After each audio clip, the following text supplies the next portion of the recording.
Hi, dear student, and welcome to your YouTube channel WBPSC GS 101. আমি রাহুল চক্রবর্তী তোমাদের Indian polity and কনস্টিটিউশনের educator. তো আশা করি প্রত্যেকে ভালো আছো, সুস্থ আছো। তো লাস্ট ক্লাসে আমরা যেটা আলোচনা করেছিলাম, লাস্ট ক্লাসের আমাদের আলোচনার যে বিষয়বস্তু ছিল সেটা ছিল article 22 protection against arrest and detention. তো লাস্ট ক্লাসে আমি তোমাদের সাথে আলোচনা করেছিলাম যে কোনো অপরাধে যদি আমাদেরকে পুলিশ অ্যারেস্ট করতে আসে, অথরিটি যদি আমাদের অ্যারেস্ট করতে আসে, তো আমরা কি প্রোটেকশন পাবো সংবিধান থেকে, কি বলা হচ্ছে সংবিধানে, কি প্রোটেকশনস আমরা সেই সময়ে আমরা ক্লেম করতে পারবো। তো সেইগুলো নিয়ে আমরা আলোচনা করেছিলাম এবং সেই ক্লাসেই বলেছিলাম যে প্রিভেন্টিভ ডিটেনশন নিয়ে আমরা আলোচনা করব অন্য একটা ক্লাসে, কারণ প্রিভেন্টিভ ডিটেনশনের ক্ষেত্রে প্রোটেকশন কি দেওয়া রয়েছে আমাদের সংবিধানে সেটাও আমাদেরকে জানতে হবে, সেখান থেকেও ডাব্লিউবিসিএস এ প্রশ্ন এসে থাকে। তো আজকে আমি তোমাদের সাথে আলোচনা করব প্রিভেন্টিভ ডিটেনশন অ্যাক্টের ক্ষেত্রে যে প্রভিশনস আমাদের সংবিধানে রয়েছে সেই প্রভিশনসগুলো নিয়ে, যে প্রিভেন্টিভ ডিটেনশন অ্যাক্ট অনুযায়ী, ল অনুযায়ী যদি কাউকে অ্যারেস্ট করা হয় তাহলে সেই ক্ষেত্রে সেই ব্যক্তি কি প্রোটেকশন পাবে এই সংবিধান থেকে। তো সেটা নিয়ে, সেইগুলো নিয়ে আমরা আজকে এই ক্লাসে আলোচনা করব। কিন্তু আলোচনা শুরু করার আগে কিছু তোমাদের সাথে গুরুত্বপূর্ণ তথ্য আমি তোমাদের সাথে আলোচনা করে নিতে চাই। তো এটুকুটাই বলবো যে 2021 ডাব্লিউবিসিএস এক্সামকে ফোকাস করে আনএকাডেমি থেকে বেশ কিছু নতুন কোর্স লঞ্চ করা হয়েছে, যে কোর্সগুলো তোমাদের ডাব্লিউবিসিএস এর যে পরীক্ষা প্রস্তুতি, সেই পরীক্ষা প্রস্তুতিকে আরও ভালো করে তুলবে।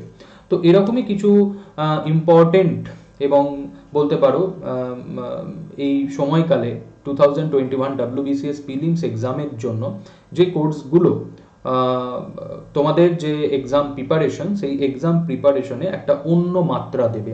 তো সেই কোর্সগুলো কি, তো যে কোর্সটা যেটা স্টার্ট হচ্ছে 12th জানুয়ারি থেকে, ঠিক আছে, 12th জানুয়ারি থেকে এই কোর্সটা স্টার্ট হচ্ছে ট্রায়াম্প 3, যেটা হচ্ছে 2021 ডাব্লিউবিসিএস প্রিলিমসকে ফোকাস করে, যেটা স্টার্ট হচ্ছে 12th জানুয়ারি থেকে। 75 ডেজের হচ্ছে একটা স্পেশাল ব্যাচ।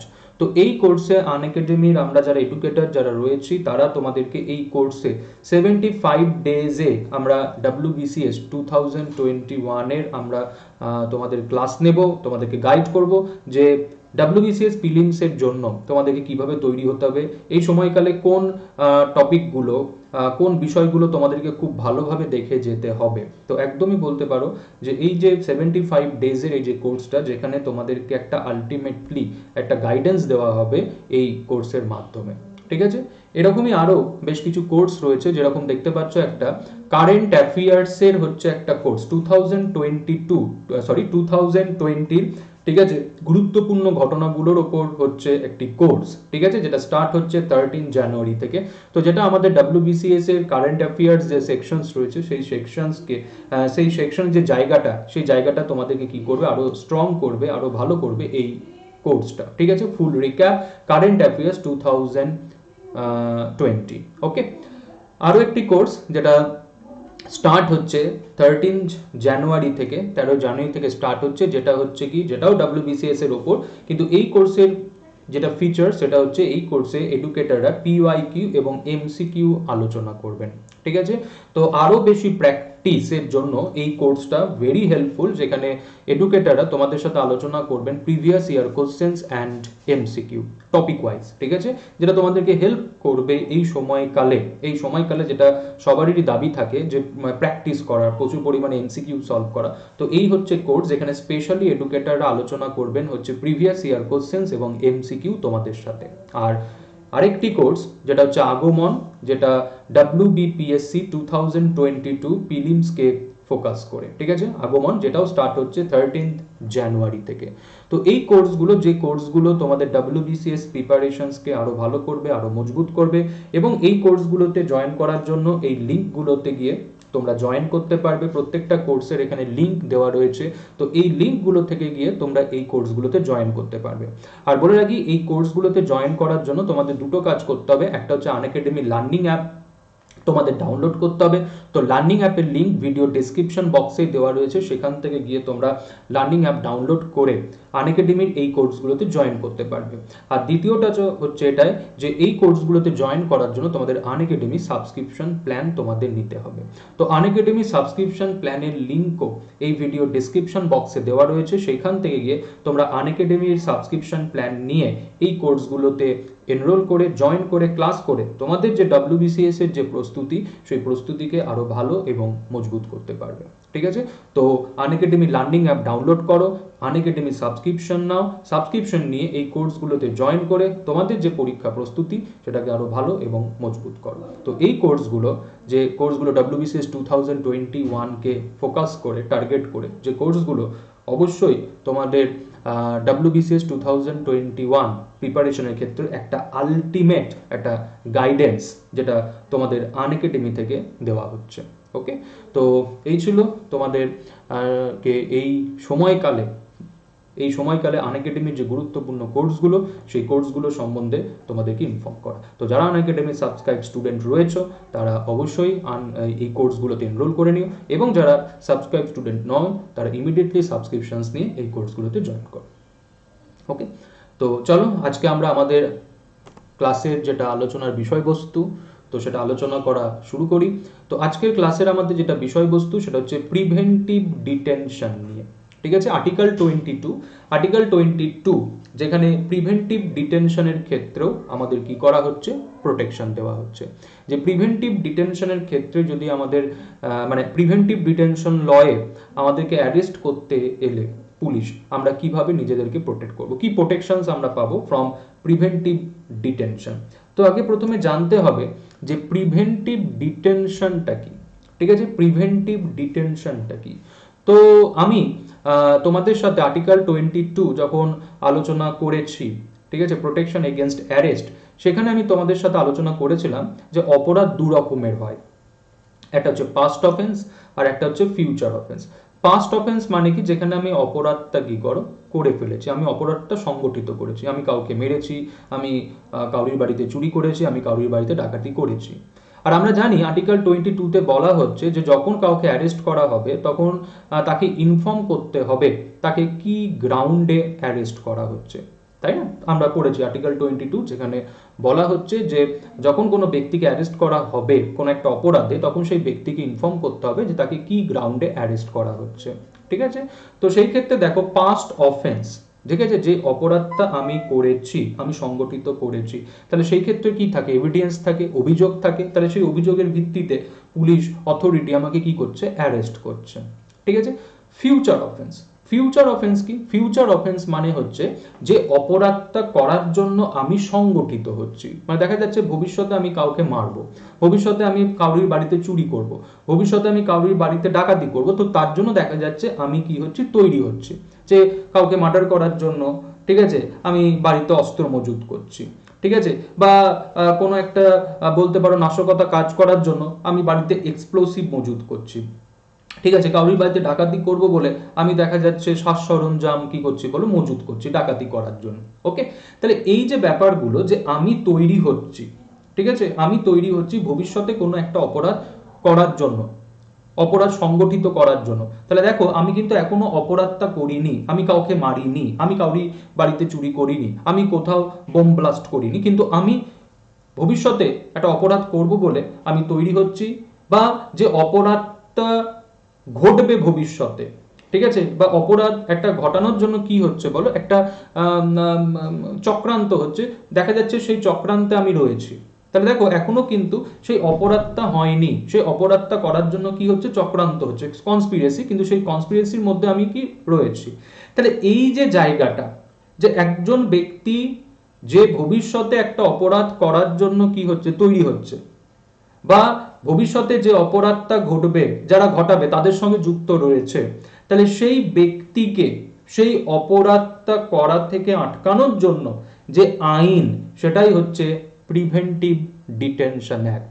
তাই দেখো এটাই বলছে যে preventive detention means to detain a person so that to prevent that person from committing on any possible crime.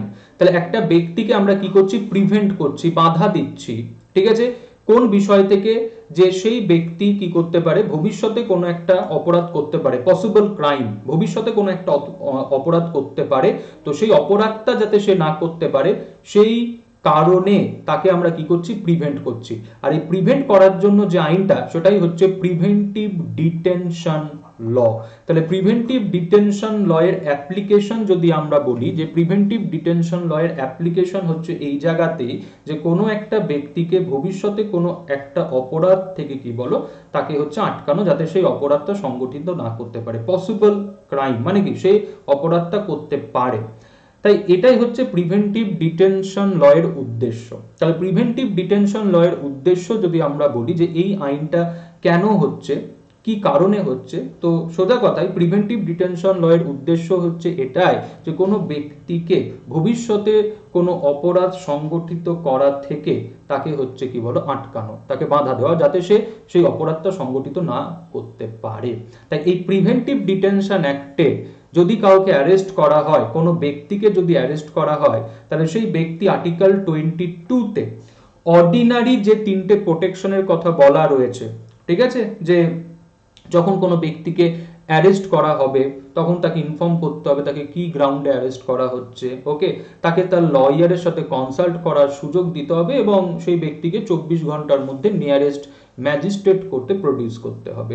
তো এই যে তিনটে প্রোটেকশন, যে তিনটে প্রোটেকশনস আমরা পেয়ে থাকি যখন কোনো একটা সাধারণ আইন অনুযায়ী আমরা অপরাধ করছি, তাহলে বলা হচ্ছে যে এই যে তিনটে প্রোটেকশন, এই তিনটে প্রোটেকশনস কিন্তু তারা পাবে না যাদেরকে প্রিভেন্টিভ ডিটেনশন লয়ে অ্যারেস্ট করা হবে। তাহলে প্রিভেন্টিভ ডিটেনশন লয়ের ক্ষেত্রে প্রোটেকশনটা কি, সেটাও কিন্তু সংবিধানে বলে দেওয়া হচ্ছে। তো দেখো সংবিধান কি বলছে, article 22 grants protection to persons, ঠিক আছে, who are arrested, who are arrested,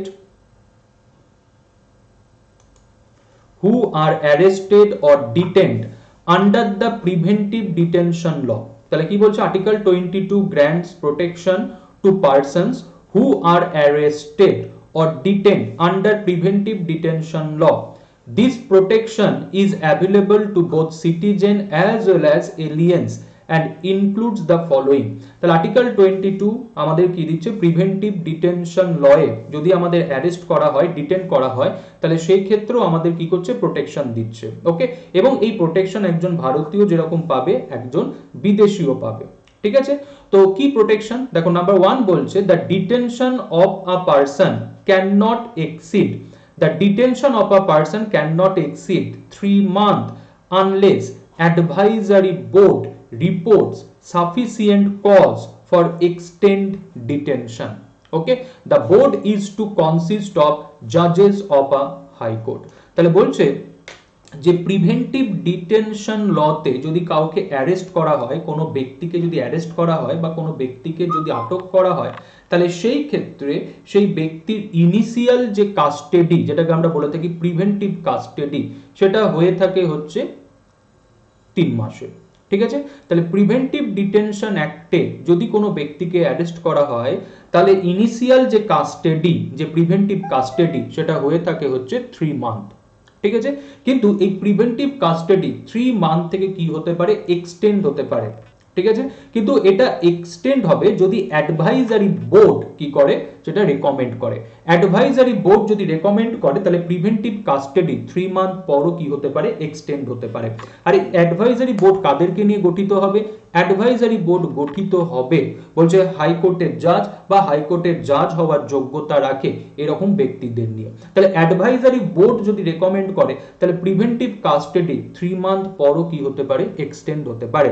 কিন্তু ইনিশিয়াল যেটা কাস্টাডি সেটা হয়ে থাকে 3 মান্থ। তাহলে দেখো আমরা আর্টিকেল 22 যখন পড়েছিলাম, সেই ক্ষেত্রে আমরা কি দেখেছিলাম, যে সাধারণ আইনে যদি কেউ অপরাধ করে, তাহলে সেই ব্যক্তিকে যদি অ্যারেস্ট করা হয়, সেই অপরাধ দের কারণে তাহলে তাকে 24 ঘন্টার মধ্যে কি করতে হবে, কোর্টে প্রডিউস করতে হবে।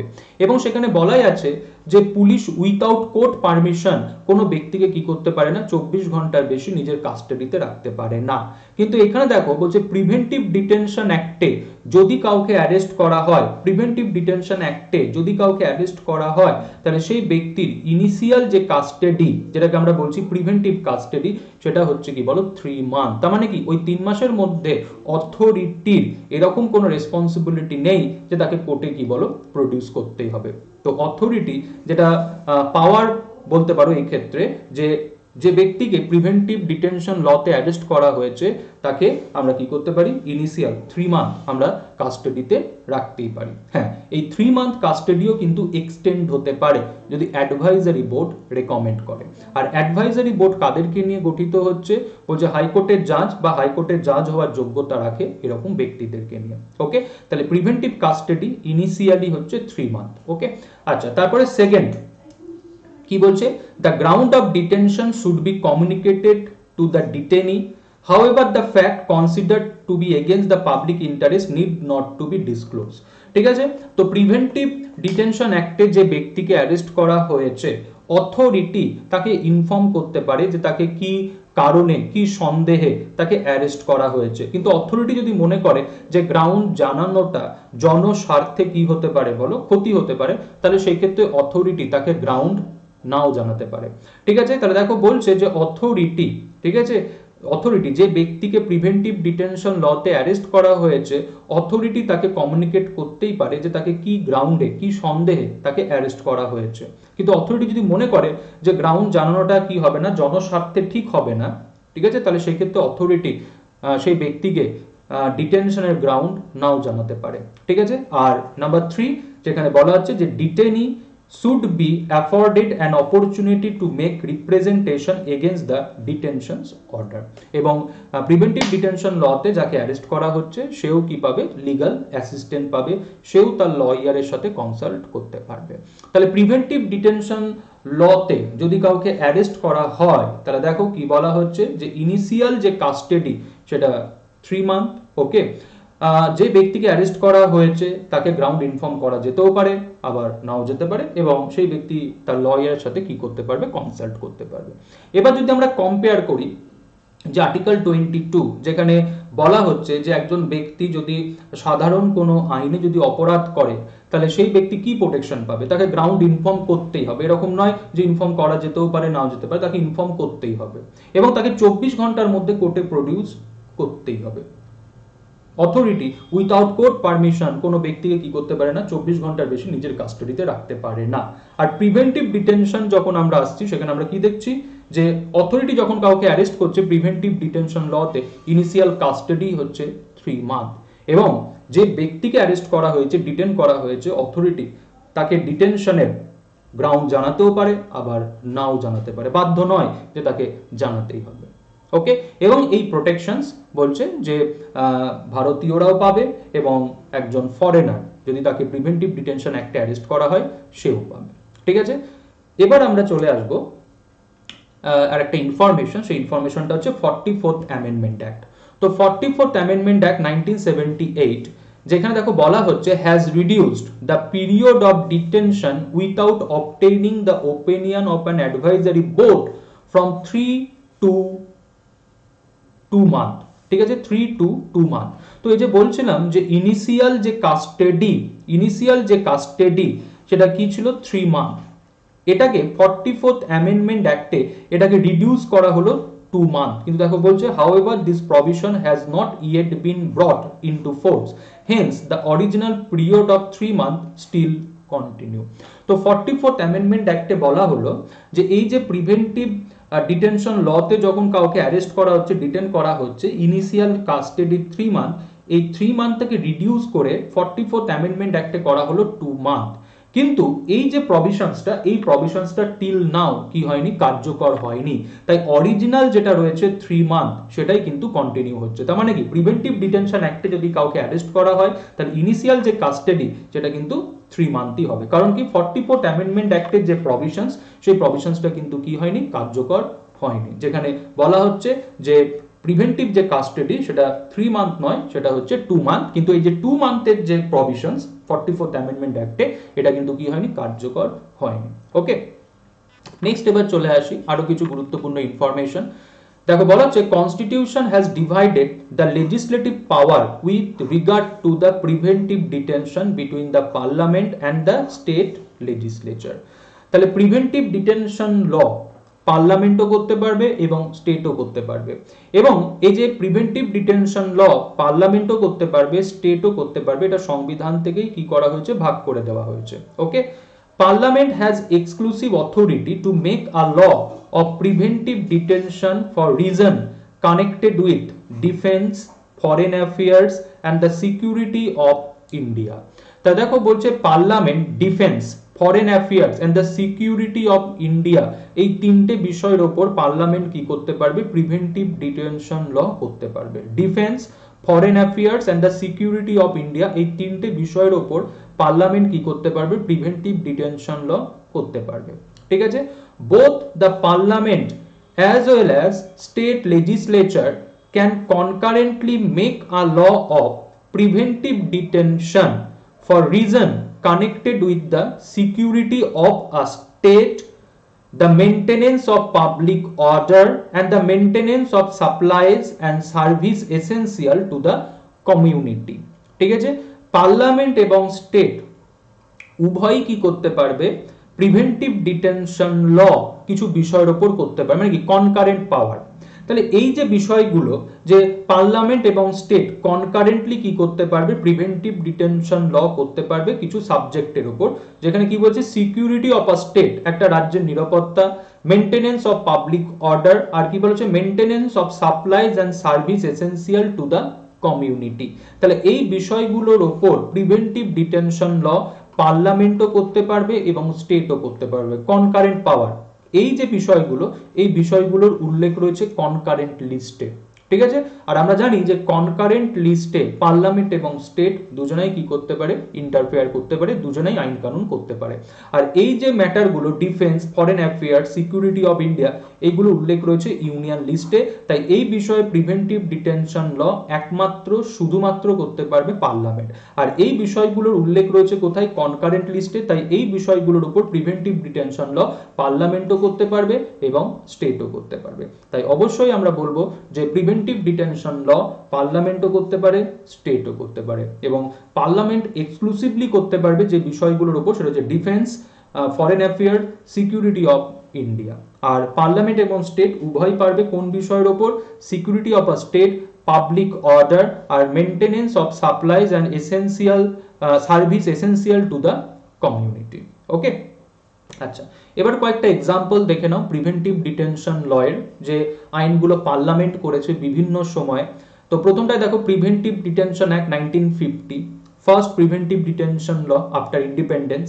ঠিক আছে, প্রিভেন্টিভ ডিটেনশন অ্যাক্ট 1950, যেটা এক্সপায়ার্ড হয়ে গেছে 1969-এ। এই আইনটার এক্সিস্ট করে না, প্রিভেন্টিভ ডিটেনশন অ্যাক্ট 1950, যেটা কি হয়ে গেছে, যেটা এন্ড 1969-এ। তারপর দেখো maintenance of internal security act, Misa, যেটা 1971-এ হয়েছিল এবং এটাও কি হয়ে গেছে, রিপিলড, এটাও বাতিল হয়ে গেছে 1978-এ। মিসা একটা এক্সাম্পল প্রিভেন্টিভ ডিটেনশন লয়ের, এবং যেটা এন্ড হয়ে গেছে 1978-এ। তারপরে নাম্বার সি তে কি রয়েছে, conservation of foreign exchange and prevention of smuggling activities act 1974।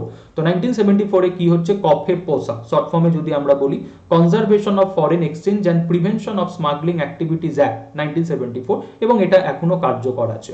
তারপর দেখো ন্যাশনাল সিকিউরিটি অ্যাক্ট, NASA, যেটা 1980-তে হয়েছে এবং এটা এখনো কন্টিনিউ রয়েছে। তারপর রয়েছে prevention of black marketing and maintenance of supplies of essential commodities act, যেটা হয়েছে 1980-তে এবং এটা এখনো কি রয়েছে, কার্যকর রয়েছে। তারপর রয়েছে কি terrorist and disruptive activities act, okay, যেটাকে আমরা খুবই পরিচিত টাডা নামে, 1985-এ হয়েছিল এবং এই আইনটাও বাতিল হয়ে গেছে 1995-এ। ওকে, তারপর রয়েছে prevention of illicit traffic in narcotic drugs and psychotropic substance act 1988-এ। তারপর রয়েছে প্রিভেনশন অফ টেরোরিজম অ্যাক্ট, যেটা পোটা 2002-এ হয়েছিল এবং এটাও রিপিলড হয়ে গেছে 2004 সালে। আর লাস্ট যেটা সেটা হচ্ছে আনলফুল অ্যাক্টিভিটিস প্রিভেনশন অ্যাক্ট 1967 হয়েছিল, ইউএপিএ। ঠিক আছে, unlawful activities prevention act UAPA 1967 হয়েছে এই আইনটা, এবং এই আইনটা বিভিন্ন সময়ে সংশোধন হয়েছে 2004, 2008, 2012 এবং 2019, এবং এই আইনটা এখনো কার্যকর আছে, ইউএপিএ। ঠিক আছে, তো এইগুলোই হচ্ছে আমাদের দেশে প্রিভেন্টিভ ডিটেনশন ল এর এক্সাম্পল। এবার এখানে আমি তোমাদের ছোট্ট একটা ইনফরমেশন দিতে পারি যে ইউএসএ তে প্রিভেন্টিভ ডিটেনশন ল এর কোনো এক্সাম্পল নেই। ব্রিটেনে আছে, কিন্তু ব্রিটেনে প্রিভেন্টিভ ডিটেনশন ল হয়ে থাকে এমার্জেন্সি টাইমে। কিন্তু ইন্ডিয়া একটা ডেমোক্রেটিক কান্ট্রি হওয়া সত্ত্বেও ইন্ডিয়াতে কিন্তু প্রিভেন্টিভ ডিটেনশন ল নর্মাল টাইমেও আমরা করতে পারি এবং এমার্জেন্সি টাইমেও করতে পারি। নর্মাল টাইমেও আমরা অ্যাপ্লাই করছি, এমার্জেন্সি টাইমেও আমরা অ্যাপ্লাই করতে পারি। এরকম নয় যে প্রিভেন্টিভ ডিটেনশন লগুলোর অ্যাপ্লিকেশন এমার্জেন্সি টাইমে হয়ে থাকে, তা নয়। আমাদের ভারতবর্ষে প্রিভেন্টিভ ডিটেনশন ল এর অ্যাপ্লিকেশন এনাক্টমেন্ট যে কোনো সময় হতে পারে, সেটা নর্মাল বলো, এমার্জেন্সি বলো, হোয়াট এভার। ওকে, তো এই ছিল আজকের আমাদের ক্লাস আর্টিকেল 22 এর ওপর। তো এই ক্লাসের মাধ্যমে রাইট টু ফ্রিডম আমরা কমপ্লিট করলাম আলোচনা। পরবর্তীতে আমরা শুরু করব যে রাইটটা নিয়ে, সেটা হচ্ছে রাইট এগেনস্ট এক্সপ্লয়টেশন। আর যেতে যেতে অবশ্যই বলবো তোমরা আনএকাডেমি লার্নিং অ্যাপ ডাউনলোড করো। আনএকাডেমি লার্নিং অ্যাপ ডাউনলোড করে আনএকাডেমি সাবস্ক্রিপশনস নিয়ে আনএকাডেমির যে কোর্সগুলো তোমাদের এক্সাম প্রিপারেশনের জন্য কি করা হয়, স্পেশালি তৈরি করা হয়, স্পেশালি ডিজাইন করা হয়, তো সেই কোর্সগুলোতে জয়েন করে তোমাদের এক্সাম প্রিপারেশনসকে আরো ভালো করে তুলো। আনএকাডেমিতে জয়েন করার অর্থ হচ্ছে যেখানে তোমরা তোমাদের কি করতে পারবে, পড়াশোনা নিজেরাই ঠিক করতে পারবে। কোন কোর্স তোমরা ফলো করবে, কোন ব্যাচ তোমরা ফলো করবে, কোন এডুকেটরকে ফলো করবে, কোন টাইম তোমরা ফলো করবে, এই সমস্তটাই ঠিক করবে তোমরা। এবং একই পাশে তোমরা নিজেরাই নিজেদেরকে কি করতে পারবে, অ্যানালাইসিস করতে পারবে যে তুমি যে পরীক্ষার জন্য এখানে পড়াশোনা করছো, যে পরীক্ষার জন্য তুমি এখানে সাবস্ক্রিপশনস নিয়েছো, তুমি তার জন্য কতটা তৈরি হয়েছো। তো সেই জায়গাগুলো বোঝার জায়গা কি রয়েছে, quiz, test series, practice set, এই যে ফিচার্সগুলো তোমাকে হেল্প করবে এটা বোঝার ক্ষেত্রে যে তুমি কতটা তৈরি হয়েছো, কোথায় তোমার দুর্বলতা রয়েছে। এবং যে কোনো ডাউট তোমরা এডুকেটরদের সাথে লাইভ ক্লাসে কি করতে পারবে, সেগুলো সলভ করতে পারবে। আর এই সমস্ত সুযোগ সুবিধা তুমি পেয়ে যাবে আনএকাডেমির একটা সাবস্ক্রিপশন প্ল্যান। ওকে, এবং প্রত্যেকটা কোর্স এখান থেকে যে লঞ্চ করা হয়, প্রত্যেকটা কোর্স কিন্তু স্ট্রাকচার্ড ওয়েতে লঞ্চ করা হয়। মানে কি, সেই এক্সামের যে নির্দিষ্ট সিলেবাস, সেই নির্দিষ্ট সিলেবাসকে ফলো করে এডুকেটররা কি করে থাকেন, ক্লাস নিয়ে থাকেন, স্টুডেন্টদের গাইড করে থাকেন। এবং সবথেকে গুরুত্বপূর্ণ যেটা বিষয়, সেটা হচ্ছে personality development batch. Personality development batch একটা স্টুডেন্টকে তৈরি করে একটা ইন্টারভিউয়ের জন্য। তাহলে ইন্টারভিউ প্রিপারেশনের জন্য পার্সোনালিটি ডেভেলপমেন্ট ব্যাচও কি রয়েছে, আনএকাডেমিতে রয়েছে, যেটা তোমাদেরকে হেল্প করবে ইন্টারভিউ প্রিপারেশনের ক্ষেত্রে। আর এই সমস্ত সুযোগ সুবিধা তোমরা পেয়ে যাবে এই সমস্ত এক্সামের ক্ষেত্রে, WBCS, WB TET, WBPSC clerkship, এই প্রত্যেকটা এক্সামের ক্ষেত্রে। এবং এই সমস্ত সুযোগ সুবিধা তোমরা পেয়ে যাচ্ছ জাস্ট আনএকাডেমির একটা সাবস্ক্রিপশন প্ল্যান নেওয়ার ফলে। সেক্ষেত্রে তোমরা সাবস্ক্রিপশন 1 মাস, 3 মাস, 6 মাস, 1 বছর এবং 2 বছর। তো we recommend either you take 1 year or 2 year subscriptions. এবং এই যে সাবস্ক্রিপশন, এই সাবস্ক্রিপশনের ক্ষেত্রে তোমরা 10% ডিসকাউন্টও পেয়ে যাবে। 10% ডিসকাউন্ট কি রয়েছে এখানে অ্যাভেলেবেল রয়েছে। এবং 10% ডিসকাউন্টের জন্য তোমাদের ইউজ করতে হবে Rahul101 this referral code. If you use this referral code you get maximum 10% discount on your subscription. Okay, তো join Unacademy, subscribe Unacademy and start your preparation right now. আর অবশ্যই WBPSC GS 101 এই যে YouTube channel, এই YouTube চ্যানেলও তোমরা subscribe করো, like করো এবং শেয়ার করো। আর অবশ্যই কমেন্ট করো, তোমাদের সাজেশনস সবসময় আমরা ওয়েলকাম করি। ঠিক আছে, তো অবশ্যই YouTube channel WBPSC GS 101 subscribe করো, লাইক করো এবং শেয়ার করো। সবাই ভালো থেকো, সুস্থ থেকো। নেক্সট ভিডিওতে, নেক্সট ক্লাসে তোমাদের সাথে দেখা হচ্ছে আবার।